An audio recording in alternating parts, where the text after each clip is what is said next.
Já sei. Você quer assistir Demon Slayer, mas não sabe nada da história e nem sabe o que é Demon Slayer. Eu vou contar pra vocês. E aí, Hashira, tudo bem com você?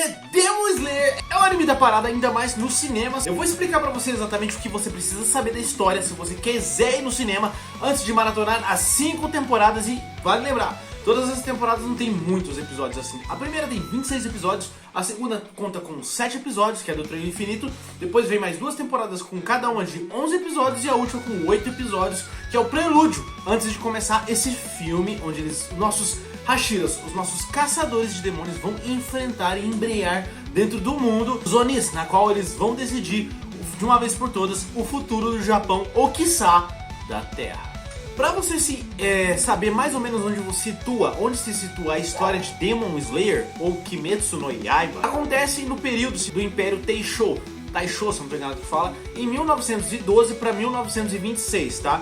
E conta a história de Tanjiro, e ele vivia nas montanhas com a sua família. Seu pai já havia um tempo que havia falecido de uma doença, e na qual ele e mais 5 irmãos e sua mãe vivem lá, e ele sempre desce as montanhas para vender carvão na cidade. O que acontece é que num belo dia que ele volta para casa, ele simplesmente encontra sua família assassinada. Mas nesse exato momento ele, ao mesmo tempo que estava em choque, ficou um pouco feliz quando viu que sua irmã Nezuko havia sobrevivido, porém ela não era mais a mesma. Alguém havia transformado ela num monstro, num Oni, ou mais conhecido no Japão como demônio. Ele pega ela no colo e leva ela para procurar um médico, alguém para ajudar, mas ela acorda, tenta atacar ele de todas as formas possíveis, mas nesse momento ele consegue, conversando com ela, fazer ela lembrar de quem ela era e quem é o garoto que ela está atacando nesse exato momento. Ela começa a chorar, por exemplo, mas no momento o Tomioka aparece, tenta atacar a garota. Nesse exato momento o Tanjiro a defende e ele ainda pergunta para ele: por que você está defendendo essa garota? O garoto Tanjiro explica para ele que é sua irmã e ela foi transformada nessa coisa.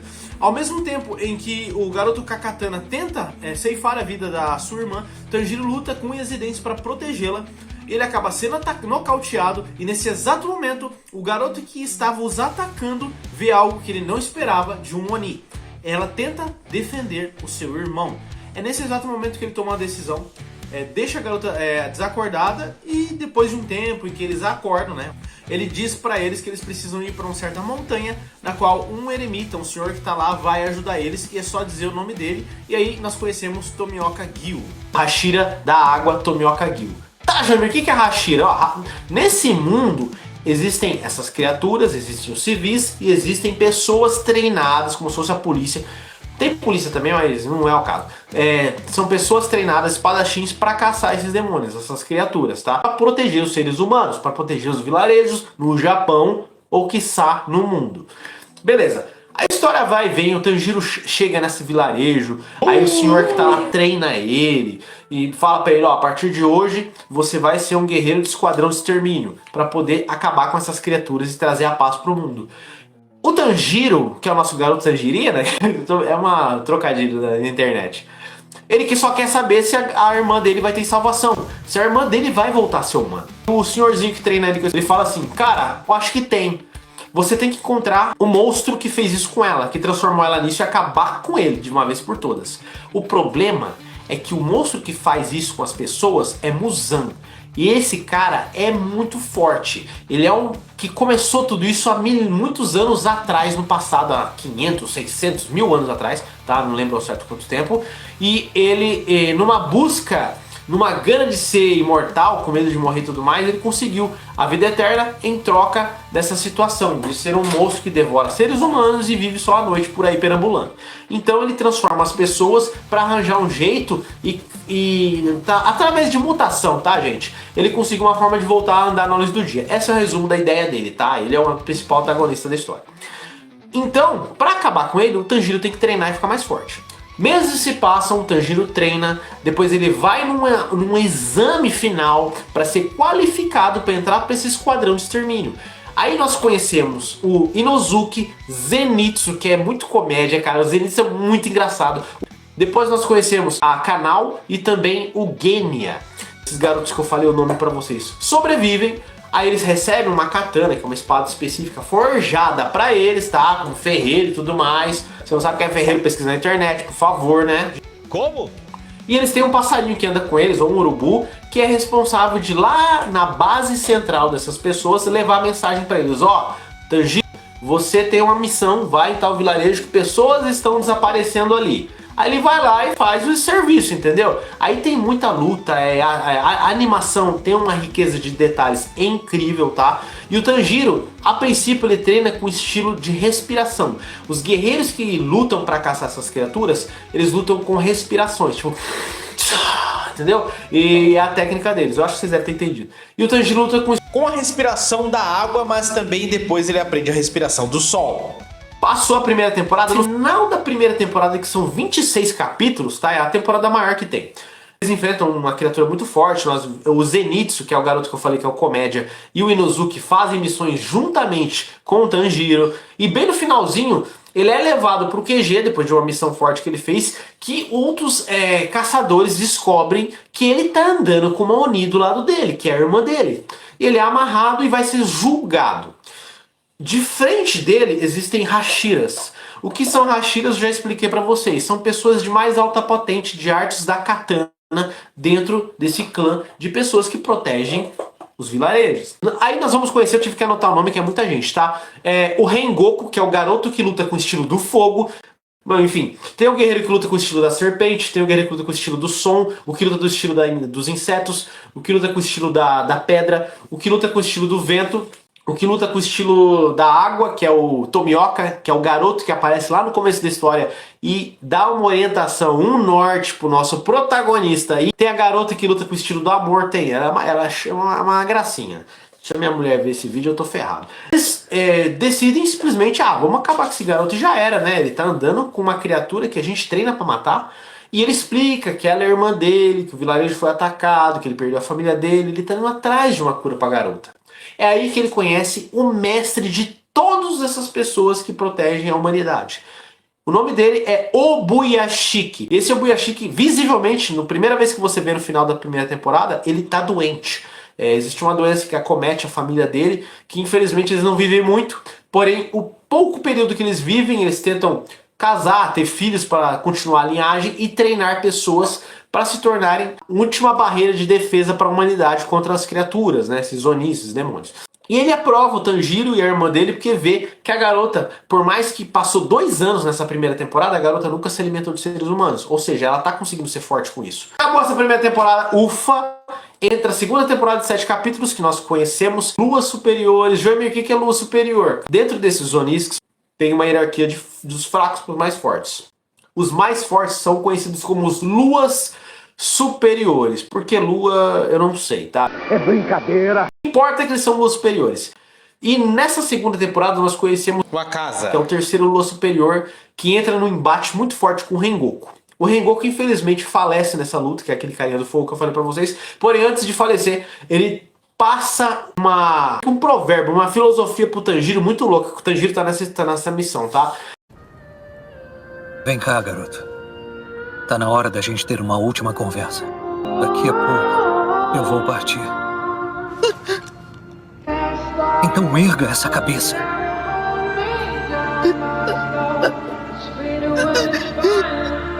Se estiver se sentindo desmotivado ou sentindo que não é bom o suficiente, incendeie o seu coração. Enxugue as lágrimas e siga em frente. Quando se entristecer ou se acovardar, lembre-se que o fluxo do tempo nunca para. Ele não vai te esperar enquanto você se afoga em tristeza. Não importa o que aconteça na sua vida, porque sempre vai ser difícil, tá? Se nós fôssemos desistir por tudo que vem e assola a nossa vida, nós não seríamos melhores como as pessoas que desistem, entendeu? Cara, o anime é cheio de filosofia, é cheio de momentos dramáticos, sabe? Cheio de momentos de ação e de arte, de riqueza de detalhes na animação, tá? Parece uma aquarela pintada na tela. É muito legal. Pra quem é mais chato em questão de desenho e tudo mais, vai gostar. Beleza, até chegar na segunda temporada, vamos pra terceira. Acabando essa temporada, nossos amigos vão pra mais uma missão, né? O Tanjiro, o Zenitsu e o Inozuki vão agora acompanhar o Guerreiro do Som num distrito de entretenimento, porque algumas pessoas estão desaparecendo lá. Lá eles encontram um guerreiro muito forte que é um Oni, né? Juntamente com sua irmã. Os dois assolam aquele lugar. Então existe uma luta incrível nessa segunda temporada, que são 11 capítulos, tá? E tipo assim, o finalzinho dela tem uma luta tão da hora, mas tão rápida, que se você piscar, você perde frame de luta. Frame que eu falo é aquele momento que espadas se enfrentam, sabe? Cara, é tão lindo a luta que é o Tengen Uzui, o guerreiro do som, enfrentando Gyotaro. O nome do guerreiro que eles enfrentam é o Gyotaro, sexta lua superior. Ele é o mais fraco dos luas superiores, mas é muito forte. Beleza, até aí. Acabou essa temporada, ele sobrevive. O Hashira do som não falece, mas ele se aposenta, porque ele tá sem um olho e sem uma mão. Ele acaba a luta desse jeito, tá? Ele decide desistir. Ele vai só treinar a recruta. Vamos para a quarta temporada de mais 11 capítulos, em que nós vemos o nosso protagonista, Tanjiro, indo para um vilarejo, na qual é o vilarejo dos ferreiros, porque é um lugar escondido a 7 chaves, em que eles fazem armas específicas para esse esquadrão que caça os Onis, tá? Nesse momento, nós vemos tanto o Tanjiro como mais 2 Hashiras que vão para lá também por causa de katanas. Um deles é o Tokito, que é o guerreiro da névoa, e a Mitsuri, que é a Hashira do amor, a garota bonitinha que eu falei pra vocês. Nessa vila, a vila é atacada por 2 guerreiros muito fortes, o Lua Superior número 5 e o Lua Superior número 4, e dá um trabalhinho pra eles, tá? O Tokito consegue finalizar um sem falecer, tá? Ele sai todo arrebentado, mas consegue. Quarta Lua Superior, 4 pessoas ao mesmo tempo, e depois eles se unem e viram um só. É como se, tipo assim, imagina se você, ó... Eu não quero! Tá? Você que tá me vendo agora. Imagina se você conseguisse separar a sua raiva, a sua agonia, a sua tristeza, a sua felicidade, e você virasse 4, 5 pessoas. É isso que ele faz, entendeu? Ele se dividiu em personalidades com respectivos sentimentos para ter mais poder dividido. É como se fosse em Dragon Ball Tenshinhan, quando as partes dele, sabe? Ele fazia várias partes, porém o seu poder fica dividido em mesma quantidade. Se você dividir seu corpo em 4 vezes, teoricamente na arte marcial, se existisse essa técnica, você ficaria com a sua força dividida em 4. Então, depois desse momento, no finalzinho dessa temporada, foi um dos momentos mais emocionantes da obra, porque a Nezuko teve que escolher entre correr no meio do sol, que o sol estava nascendo, e aí, quando os bichos vê o sol nascer, eles caem fora para fugir da luta. E a Nezuko precisou lutar debaixo do sol para salvar o irmão dele. E vocês têm que lembrar uma coisa, ela foi transformada no Oni. Se ela aparecer no sol, ela morre. Ela decidiu aparecer no sol, não importando as circunstâncias, para salvar o irmão dele. Cara, é um momento de choradora. O Tanjiro chora pra caramba. Não, minha irmã vai morrer. Não, Nezuko. Ele tenta proteger ela. Aí acontece algo milagroso. Ela sobrevive ao sol. Ela é a primeira Oni da história a sobreviver ao sol. O problema, meus amigos, é que o Muzan, que é o vilão principal de toda a obra, descobre isso também e fala: preciso pegar essa garota e estudar ela, porque eu também quero isso pra mim. Provavelmente ele quer absorver ela, tá? É como se fosse o Majin Buu do Dragon Ball. Nesse momento, o QG, o mestre do Esquadrão de Extermínio, decide proteger a garota dentro do castelo deles e começar um treinamento árduo com todos os aspirantes de Hashira, todos os caçadores. Então eles vão treinar com os mestres. Aí vem a última temporada, que são só 8 capítulos, tá? Depois disso, bem no finalzinho dessa temporada, o antagonista mestre, o Muzan, que ele é também chamado de Michael Jackson dos animes, quem assistiu sabe do que eu tô falando, ele invade o QG. O cara entra na porta da frente do QG dos caçadores para encontrar o mestre de todos eles, o Obuyashiki. Os dois se encontram e conversam, e ele vê que o Obuyashiki, o mestre dos caçadores, está numa situação deplorável, que a doença dele avançou demais. E, na verdade, o Muzan foi lá para acabar com a vida dele. E você pensa assim, ué, mas por que não tem ninguém defendendo a casa do mestre, né, se ele tá doente? Foi proposital, gente. Esse mestre dos caçadores tinha armado uma armadilha na qual ele encheu a casa dele de explosivos, e quando o Muzan estivesse lá ia acionar isso, tá? Um dos caçadores mestre sabia, que é o Gyome, o guerreiro Hashira da pedra, que também, ao mesmo tempo que você vê que ele é muito habilidoso e forte fisicamente, você descobre que ele é cego. Ele é um caçador muito forte, mas ele é cego, cara. É muito louco isso. Enfim, nesse momento, o castelo explode, o Muzan sobrevive, porque ele tem uma... Imagina se você perde o braço. Imagina que você, como uma lagartixa, conseguisse regenerar o braço rápido. O Muzan tem um fator de cura muito rápido, por ser o mestre dos Onis. O Gyome aparece e tenta derrotar ele o máximo que pode.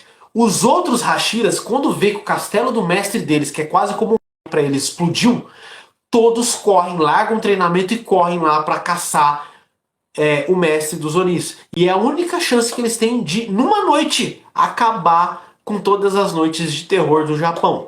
Nesse exato momento que eles estão pra acabar com ele, é bem no finalzinho da 5ª temporada, abre-se umas comportas no chão, como se fossem portais, e todos são sugados por um castelo, que é o Castelo do Infinito. Daí o nome do filme que está no cinema, Castelo do Infinito. Que é uma outra dimensão criada por esse Muzan, e ele, dentro desse castelo, detém várias criaturas da noite. Milhares, tá? Milhares. E o que acontece? Ao mesmo tempo que ele caiu na armadilha do seu maior rival da vida, ele criou uma armadilha para pegar os maiores caçadores de Onis da história. Porque se ele conseguir acabar com os caçadores de Onis, que é a última fronte de defesa dos seres humanos, meus amigos, acabou pro mundo. O mundo é dele. Porém, todos caem lá, a maioria não cai assim com medo.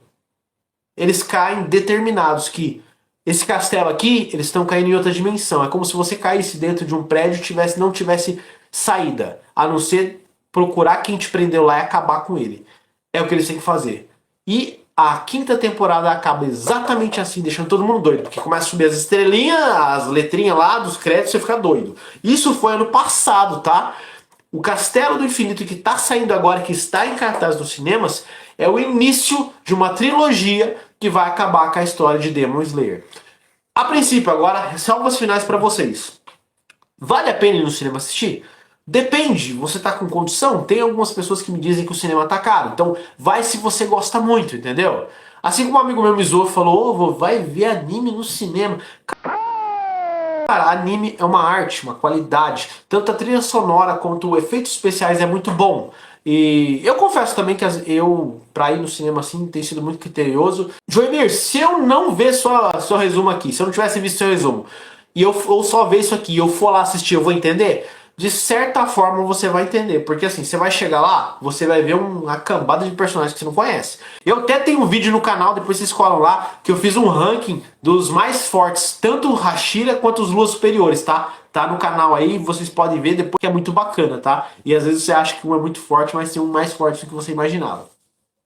Só que vai por conta de escutar, porque esse vídeo que eu fiz, ranqueando acho que os 13, os 10 mais fortes desse anime, dá muito spoiler porque o mangá já acabou faz tempo, tá? O mangá já acabou com 205 capítulos, eu acho, eu não lembro, tá?